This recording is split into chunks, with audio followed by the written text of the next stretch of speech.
Hello दोस्तों, I am welcome back T S academy 2.0। आज जैसा कि संडे को क्लास हमारी ऑफ थी, आज क्लास फिर चालू हुई है मंडे को। और क्वेश्चन हमारा है, सिद्ध कीजिए कि निरक्षीय स्थिति में वैद्युत द्विध्रुव द्वारा वैद्युत विभव शून्य होता है। क्वेश्चन बहुत इंपॉर्टेंट है। आज हम दो क्वेश्चन पढ़ाने वाले हैं आपको। एक क्वेश्चन, सिद्ध कीजिए कि निरक्षीय स्थिति में वैद्युत द्विध्रुव द्वारा वैद्युत विभव शून्य होता है। दूसरा क्वेश्चन ये आपका है, ठीक है। तो देखते हैं।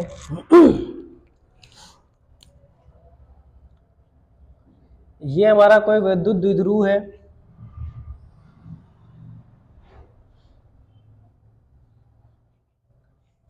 ए बी, जो माइनस क्यू तथा प्लस क्यू आवेशों से मिलकर बना है, जिनके बीच की दूरी 2l है।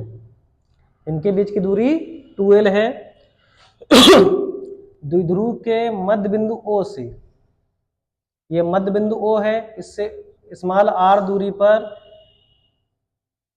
एक बिंदु P है, जिस पर वैद्युत विभव की गणना करनी है। तो देखो, ये दूरी कितनी होगी L, ये दूरी कितनी होगी L। जब ये 2l दूरी है, ये तो मिड पॉइंट है, तो मिड पॉइंट मतलब क्या होगा, दूरी को आधी आधी कर देगा।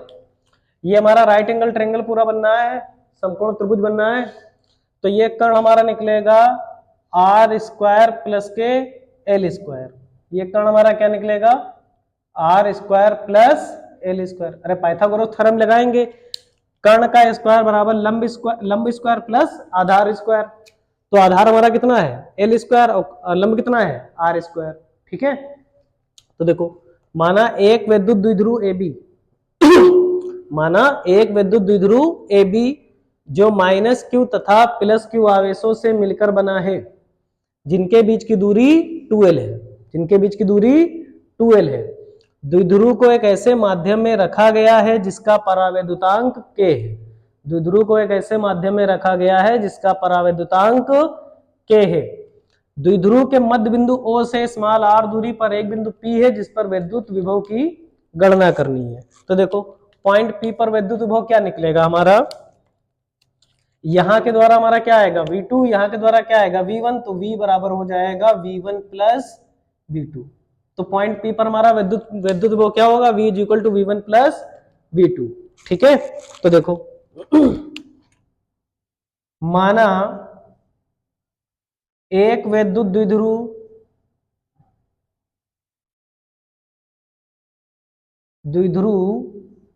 ए बी जो माइनस क्यू तथा प्लस क्यू आवेशों से मिलकर बना है, जिनके बीच की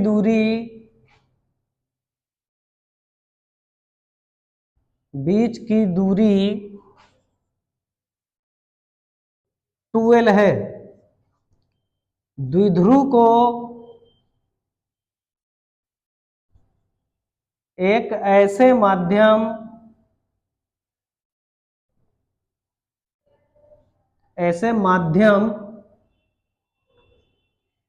में रखा गया है, जिसका परावैद्युतांक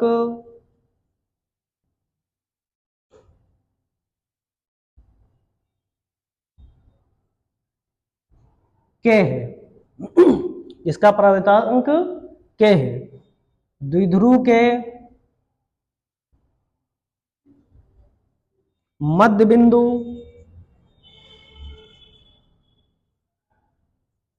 O से स्मॉल r दूरी पर एक बिंदु P है, जिस पर वैद्युत विभव की गणना करनी है। बात समझ में आ रही है। माना एक विद्युत द्विध्रुव ए बी जो माइनस क्यू तथा प्लस क्यू आवेशों से मिलकर बना है, जिनके बीच की दूरी 2l है। द्विध्रुव को एक ऐसे माध्यम में रखा गया है जिसका परावैद्युतांक k है। द्विध्रुव के मध्य बिंदु O से स्मॉल r दूरी पर एक बिंदु P है जिस पर विद्युत विभव की गणना करनी है। तो देखो,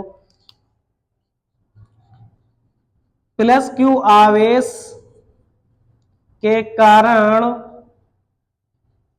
विद्युत विभव,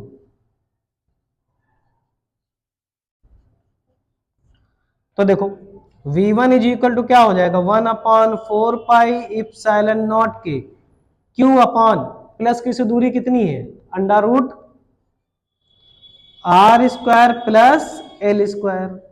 समीकरण 1, माइनस क्यू आवेश के कारण विद्युत विभव, विद्युत विभव V2 is equal to minus का हो जाएगा 1/4 पाई इप्सिलॉन नॉट के Q बटे माइनस क्यू से दूरी कितनी है, रूट R स्क्वायर प्लस के L स्क्वायर। Equation 2, equation 2। अतः बिंदु P पर परिणामी विभव, अतः बिंदु P पर परिणामी विभव V इज इक्वल टू क्या है, यहां पर V1 प्लस V2। V क्या है, V1 प्लस V2। V1 की वैल्यू क्या है, 1/4 पाई इप्सिलॉन नॉट के Q upon root R square plus के L स्क्वायर। अब V2 की वैल्यू क्या है, माइनस के, तो प्लस माइनस क्या हो जाएगा, माइनस का 1/4 पाई इप्सिलॉन नॉट के Q upon root R square plus L square. ये प्लस का और ये माइनस का कट गया आपका, तो V इक्वल टू क्या निकला, 0। V इक्वल टू क्या निकला, 0। तो लिख देंगे अतः निरक्षीय स्थिति में, अतः निरक्षीय स्थिति में विद्युत विभव शून्य होता है। बात समझ में आ रही है, अतः निरक्षीय स्थिति में विद्युत विभव क्या निकलता है, शून्य निकलता है। बात समझ में आ रही है आपको, है ना। माना एक विद्युत द्विध्रुव, फिर से समझ लो, माना एक विद्युत द्विध्रुव ए बी जो माइनस क्यू तथा प्लस क्यू आवेशों से मिलकर बना है, जिनके बीच की दूरी 2l है। द्विध्रुव के मध्य बिंदु O से स्मॉल r दूरी पर एक बिंदु P है जिस पर विद्युत विभव की गणना करनी है। ठीक है, तो प्लस क्यू आवेश के कारण विद्युत विभव निकाल लिया, 1/4 पाई एप्सिलॉन नॉट के क्यू बटे प्लस की दूरी कितनी है, R square plus L square, तो R square plus L square लिख दिया। माइनस क्यू आवेश के कारण विद्युत विभव निकाल लिया हम लोगों ने। V2 is equal to minus का क्यू आवेश है तो माइनस का लिख दिया 1/4 पाई एप्सिलॉन नॉट के क्यू बटे root R square plus L square. अतः बिंदु P पर परिणामी विभव क्या है, V is equal to V1 plus V2। क्या निकाला, V is equal to V1 plus V2।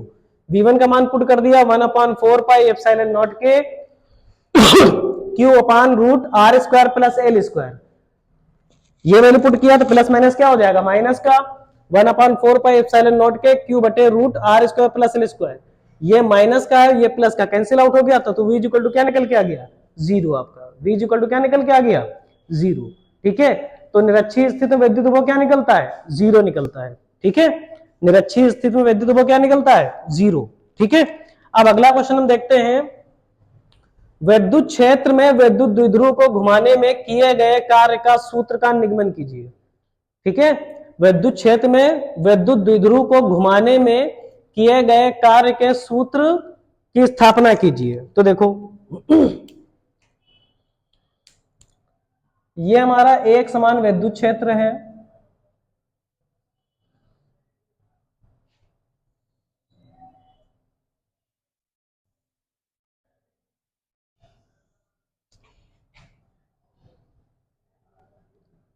ये हमारा एक समान क्या है, विद्युत क्षेत्र है।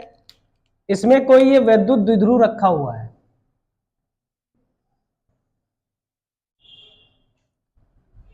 ठीक है।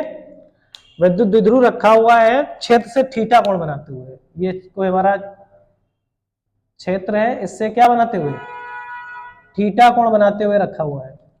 ठीक है। आप जानते हैं द्विध्रुव माइनस क्यू और प्लस क्यू आवेशों से मिलकर बना होता है। अब द्विध्रुव को हम घुमा रहे हैं थोड़ा सा, तो घुमाने पर इसकी डायरेक्शन कैसी आ जाएगी, इस टाइप से इसकी डायरेक्शन आ गई। सपोज कर लिया हम लोगों ने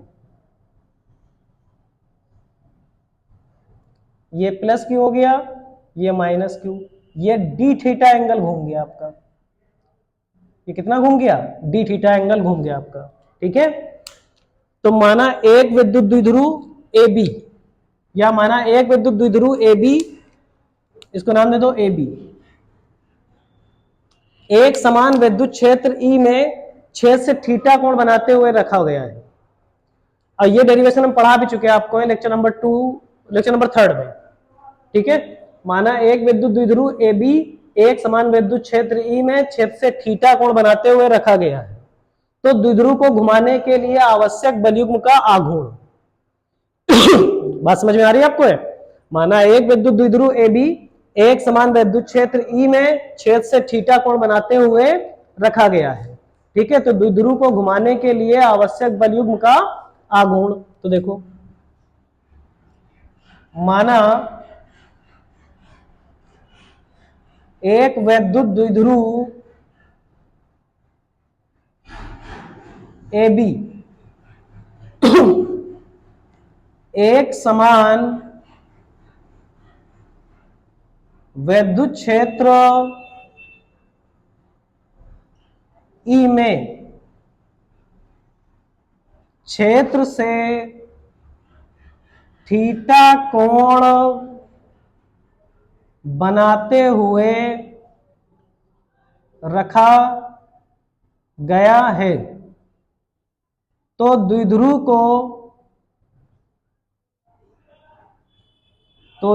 को घुमाने के लिए आवश्यक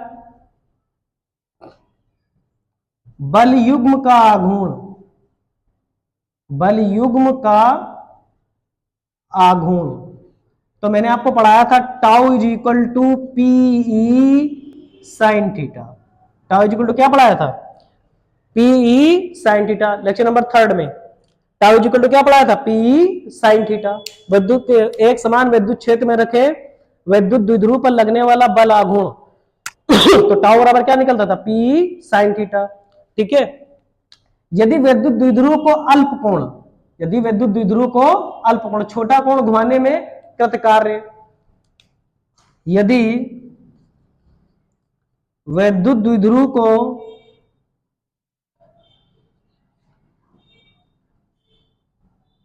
अल्प कोण डी थीटा घुमाने में किया गया कार्य डी डब्ल्यू हो तो कार्य बराबर डी डब्ल्यू बराबर बल गुणे विस्थापन, तो tau into D theta, tau into D theta. तो डी डब्ल्यू बराबर टाउ की वैल्यू क्या है, पी ई साइन थीटा